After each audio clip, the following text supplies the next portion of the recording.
ada pembicara hebat kita berikutnya yaitu Bapak Suryo Widodo. Beliau adalah alumni dari batch 6 MM Asia, jadi keren ya. Dari berbagai batch, semua memberikan kontribusi untuk menjadi pembicara sukses hari ini.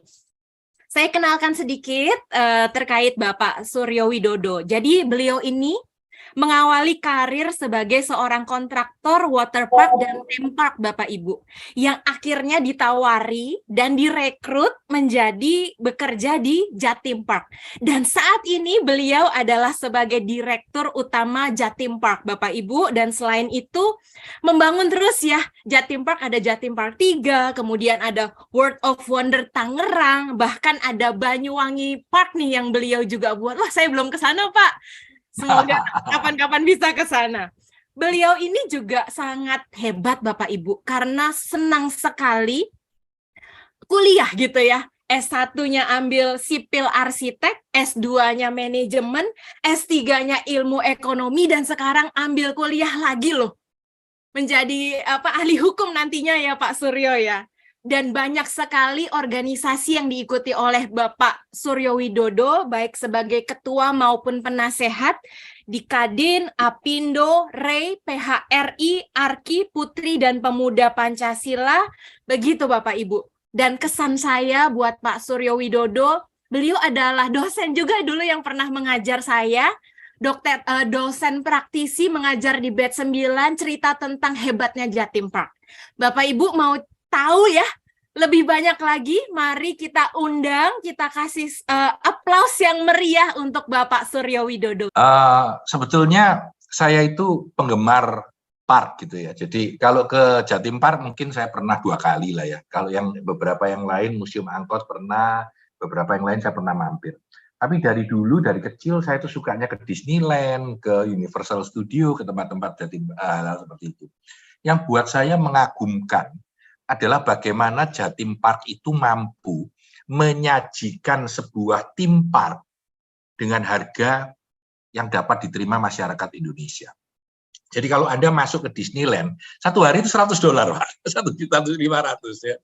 Anda masuk Jatim Park, saya nggak tahu berapa, nanti Pak Suryo bisa sharing.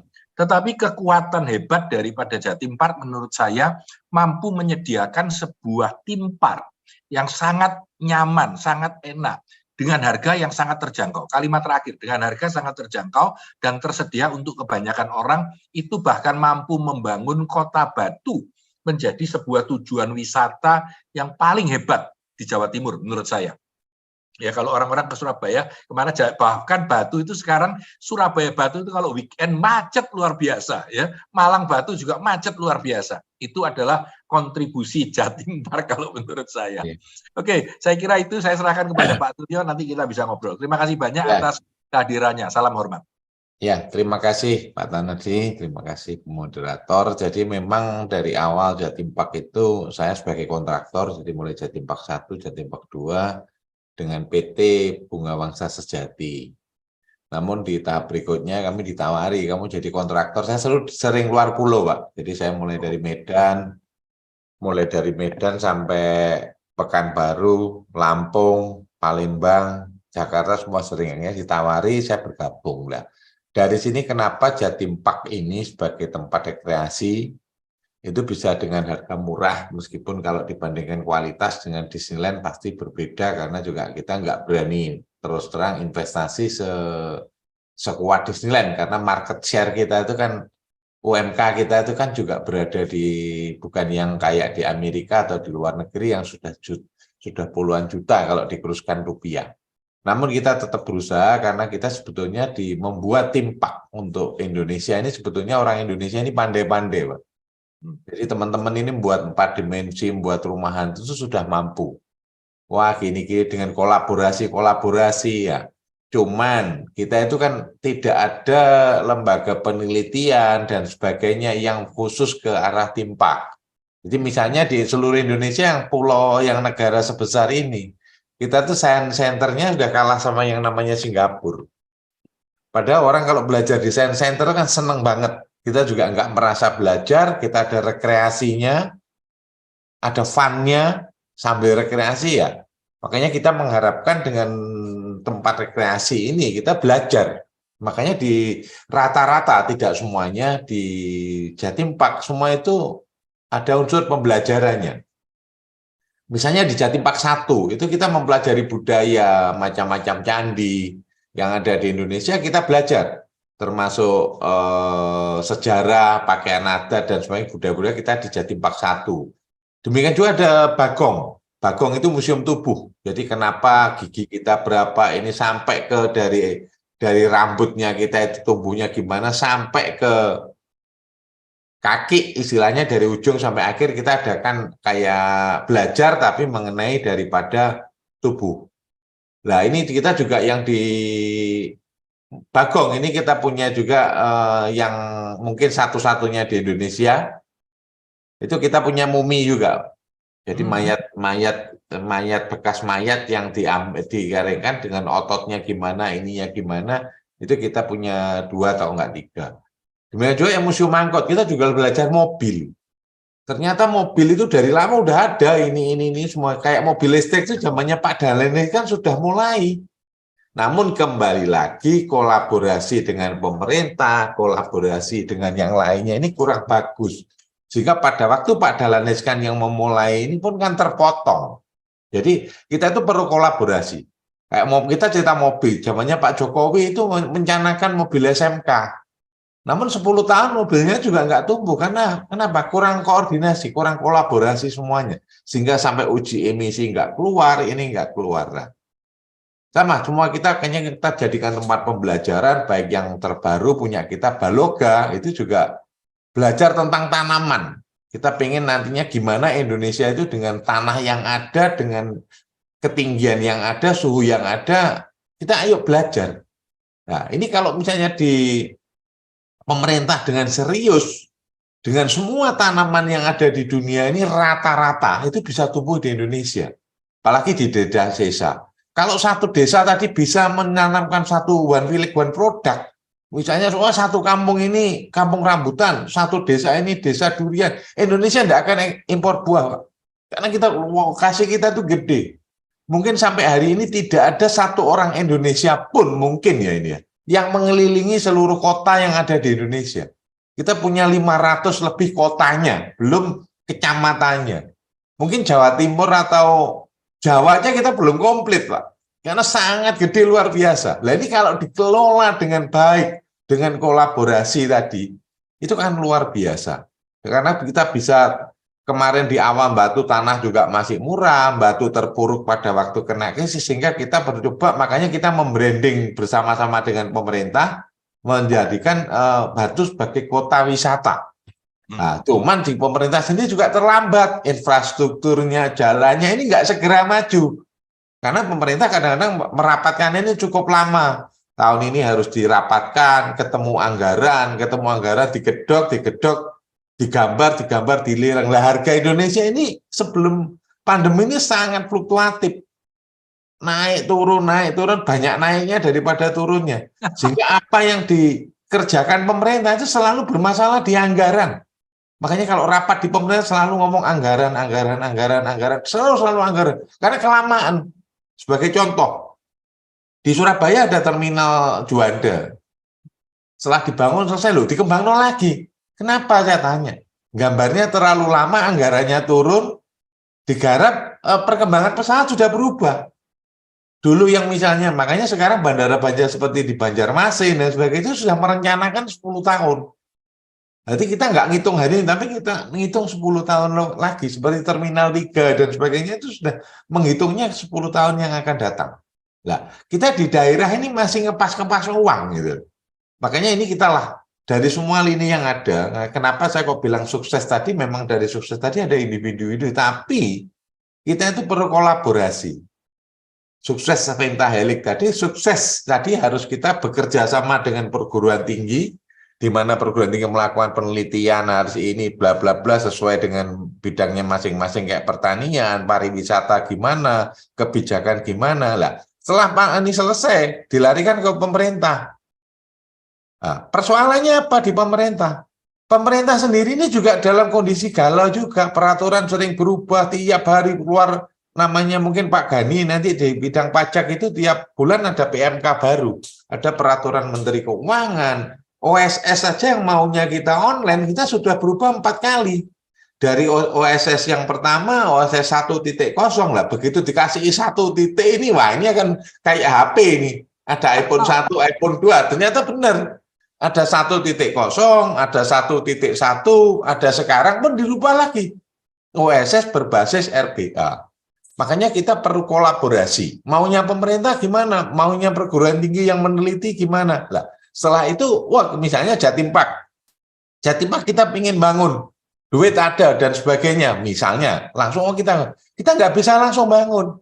Kita harus kula nuwun ke masyarakat setempat, komunikasi, bahas AMDAL, CSR-nya gimana, warga yang ditampung kita harus gimana. Kita nggak bisa hidup sendiri ternyata.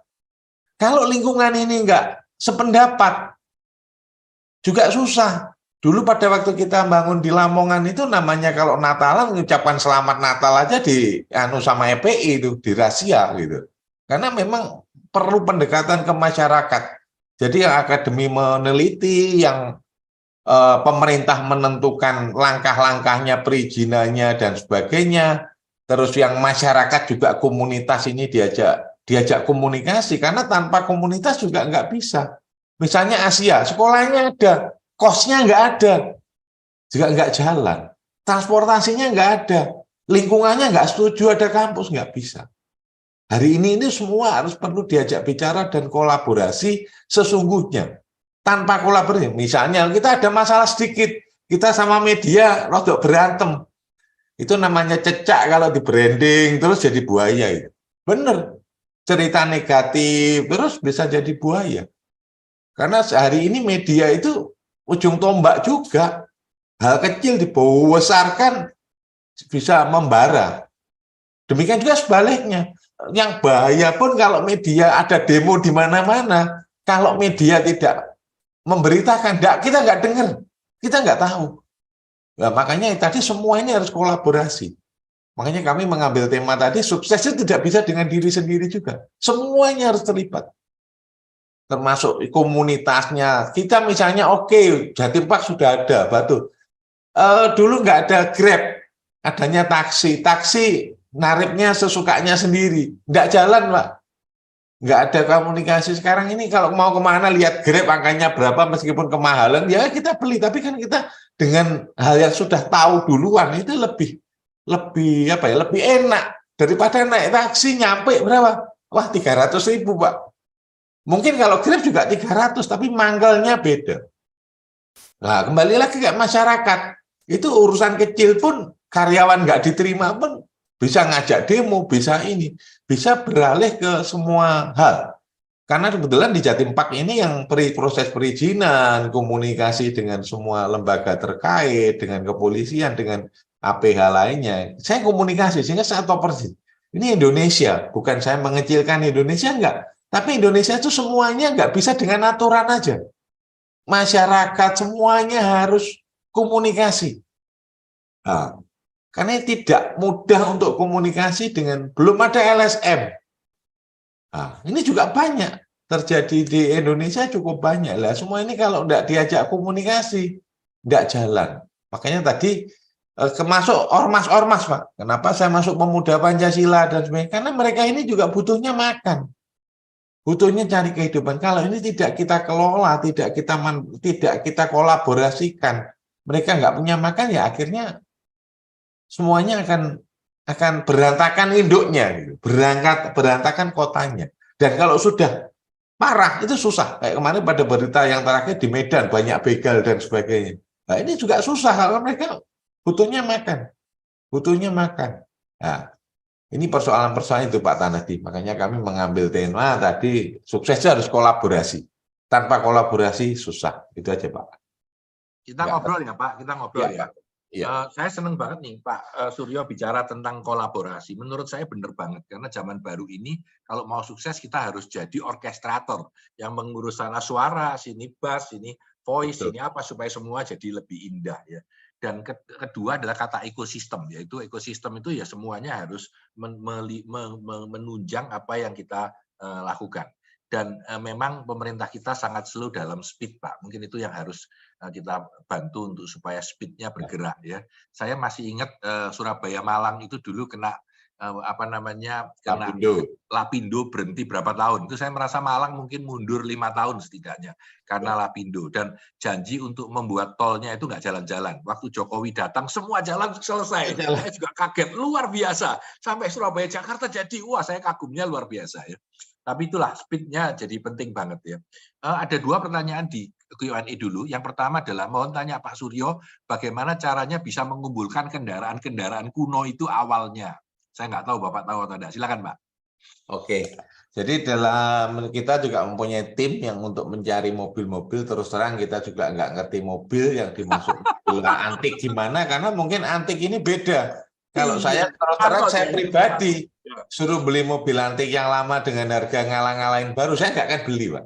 Ya. Jadi memang ini perlu koordinasi dengan semua yang ada, semua pemakai mobil. Jadi yang dimaksud antik itu gimana? Mungkin kita antik ini modelnya, ada yang antik ini mesinnya, ada yang antik ini karena sudah nggak produksi. Nah, ini perlu tim, Pak. Jadi kita membentuk tim di mana kita belinya dan sebagai contoh, Pak. Ya. Jimny itu dulu nggak laku, Pak. Oke. Jimny Suzuki. Hari ini yang baru, Pak. Itu 400 juta mungkin barangnya nggak ada. Antiknya di mana? Ya kalau saya suruh beli, saya milih Innova, Pak. Tapi kan masyarakat mengendaki lain, Pak. Ya. Jeep pasti nggak enak, pasti enak kenyamanan Innova. Tapi itulah kenyataannya. Jadi kita punya komunitas yang selalu harus koordinasi. Dan memang itu perlu waktu untuk mengumpulkan itu. Karena kita juga mengalami masalah, Pak. Oke. Jadi pada waktu kita beli mobil bekas, kita itu tidak mengecek namanya nomor rangka dan nomor mesin. Karena mobil bekas dan memang kita tidak ada niat menjual kan gitu. Nah, sehingga apapun yang kita beli itu ya kita taruh aja. Suatu saat kita diperiksa bea cukai. Oh, bea cukai karena mobil ini mobil yang tidak boleh dijual karena untuk kepentingan museum. Berapa tahun kemudian kita diperiksa. Nah, ternyata ada nomor rangkanya itu tidak sama, Pak. Oke.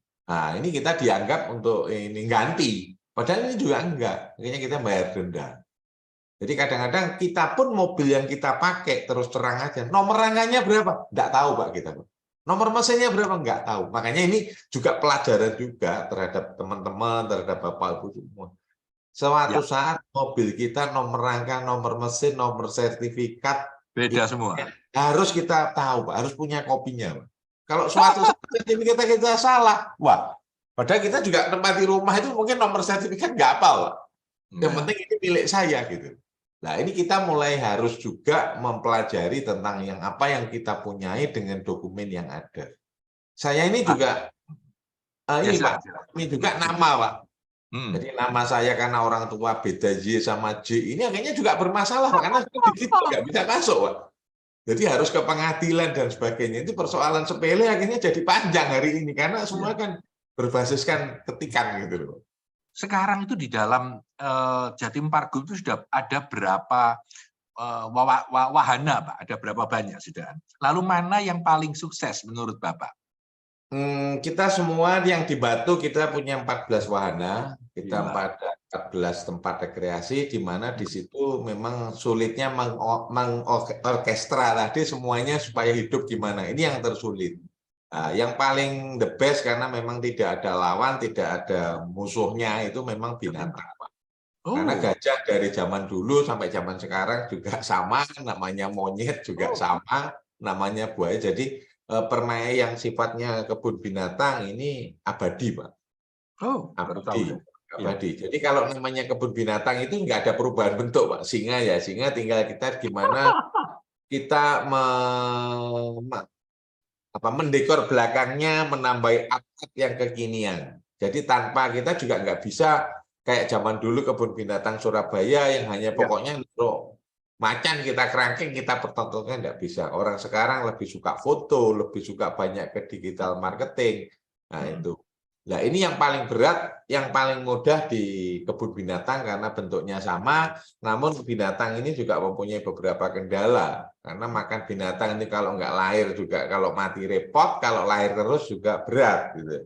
Karena kebun binatang ini layaknya tiap 5-6 tahun atau maksimum 10 tahun harus split, Pak. Harus buka lagi gitu. Ya karena kalau mana terus mau ditaruh di mana kan awalnya kita buat itu kandangnya kan ditentukan. Misalnya rumah, kita punya anak 2, kita suami istri, rumah tipe 36 cukup Pak, atau tipe 45. Begitu beranak lagi, pasti harus pindah rumah. Ini persoalan-persoalan dan yang kejadian berikutnya untuk binatang itu buka lagi agak sulit karena izin BKSDA, izin ini cukup izinnya cukup ribet. Dan binatang itu tidak boleh diperjualbelikan, Pak. Hanya mengganti ongkos angkut saja, ongkos pemeliharaan. Pernah kami dapat badak itu dari Amerika sebelah mana, itu bawanya aja 5 miliar, Pak. Bawa binatang aja. Karena tiap 2 jam dia harus turun, dikasih makan, dinaikkan truk lagi, 2 jam lagi harus turun. Nah ini kan bawa dokter sama pawangnya, sama ngetut krennya ngikuti, Pak. Kren untuk nurunkan badak. Terus dari bandara pindah ke bandara ke Indonesianya nyewa 1 pesawat Pak, untuk diisi badak aja. Jadi ini persoalan binatang itu cukup ribet ternyata. Tapi apapun dan binatang itu tidak bisa dimiliki Pak. Binatang itu tidak bisa dimiliki, terutama binatang yang dilindungi.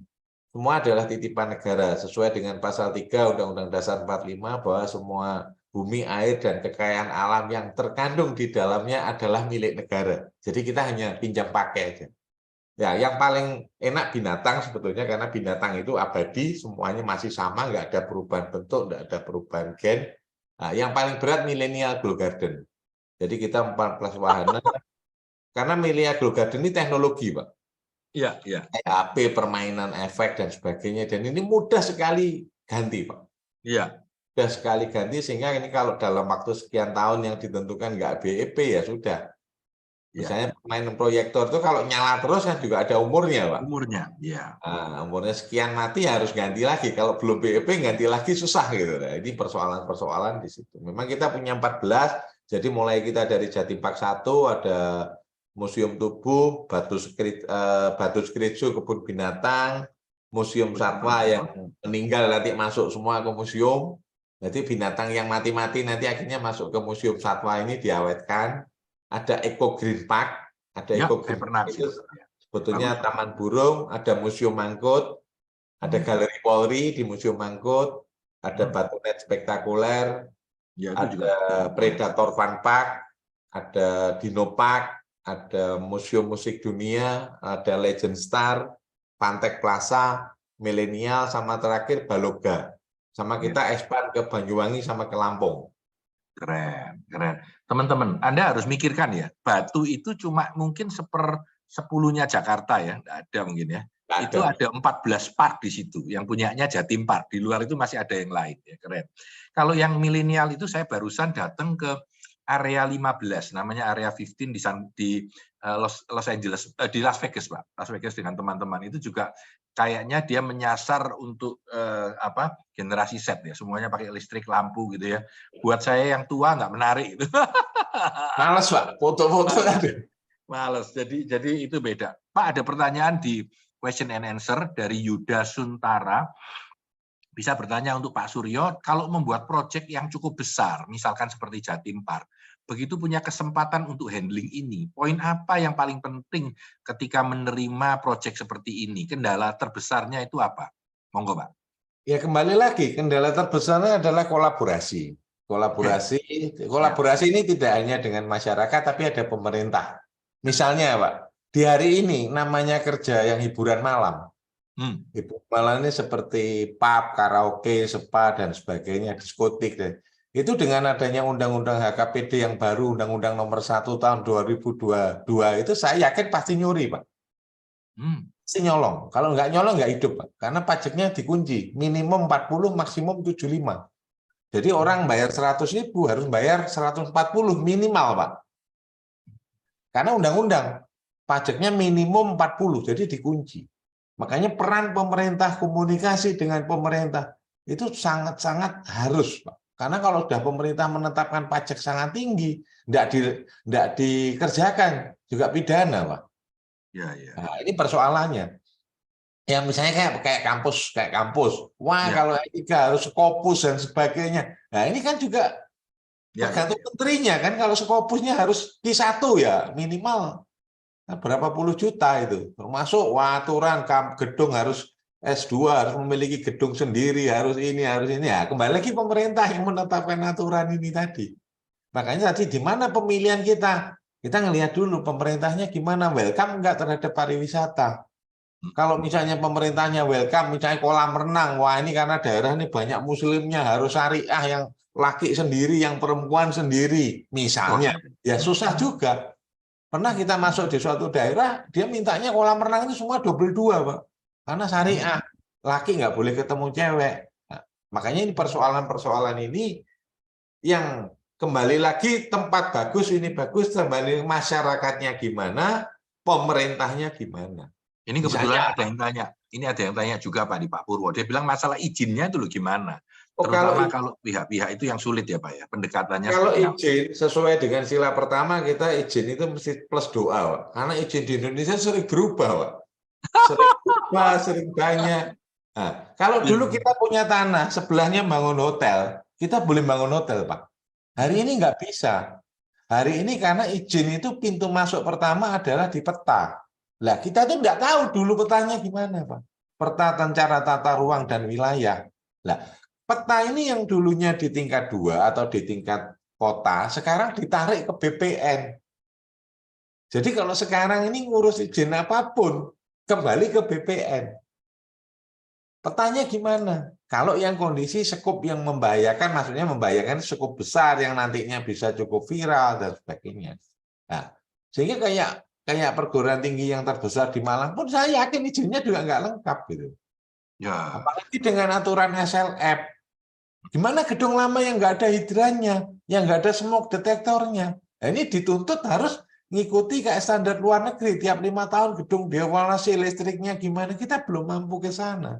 Makanya kolaborasi pemerintah. Makanya saya kemarin usul pada waktu pemerintahan Malang, pada waktu membuat SLF harus bersyarat. Maksudnya syarat kurang dikeluarkan dengan catatan kurang ini. Kalau memang nggak ada mau diapain? Misalnya kita nggak punya hidran. Mau diapain? Masa mau dibongkar, mau ditutup? Kan nggak mungkin. Ya kayak misalnya kita ngomong ekstrim, Pak ya. Candi Borobudur, izinnya gimana itu dulu? Masa mau kita robohin nggak ada izin? Keren. Kan juga harus ada, oh ini harus ada kajian lagi. Wah ini Candi Prambanan ini dan tidak ada izinnya dulu. Ini kelayakannya gimana? Kan tidak ketemu, Pak. Kalau kita bersikukuh ngomong izin, pengaturannya baru. Dan ini peninggalan. Makanya harus kolaborasi dan kita harus bahas.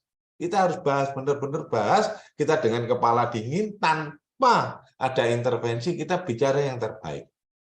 Yang misalnya gini ngomong kasarnya, orang ini nggak punya KTP, nikah, Pak, punya anak. Nah, memang nggak punya KTP, nggak bisa nikah, tapi kenyataan udah nikah punya anak. Lah anaknya masa mau dibunuh kan juga enggak. Harus dicarikan solusi kan gitu. Ya ini Pak, ini kita harus kolaborasi semuanya tadi Pak. Terima kasih Pak Suryo, keren banget sharingnya, saya juga belajar banyak di sini. Mungkin satu kalimat aja pesan untuk teman-teman muda yang ingin berkarir di bidang theme park atau tempat kecil lah, kafe yang menarik buat wacana wisata.